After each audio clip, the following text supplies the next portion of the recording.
Sertu Robertus Simbolon, prajurit Satgas Rider 303 TKR gugur dalam insiden kontak tembak kontra kelompok kriminal bersenjata, KKB, di distrik Sugapa, Kabupaten Intan Jaya, Papua Tengah pada Minggu 9 April 2023, pukul 16 waktu Indonesia Timur.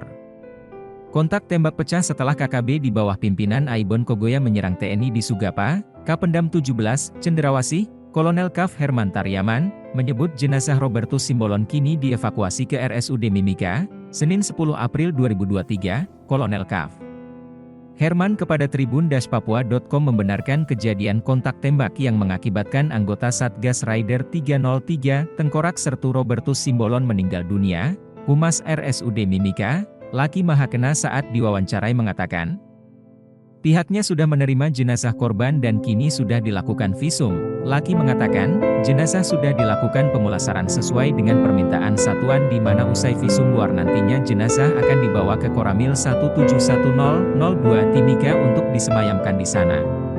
Hingga berita ini diturunkan jenazah masih berada di ruang jenazah RSUD dan direncanakan dipulangkan ke kampung halamannya di Medan.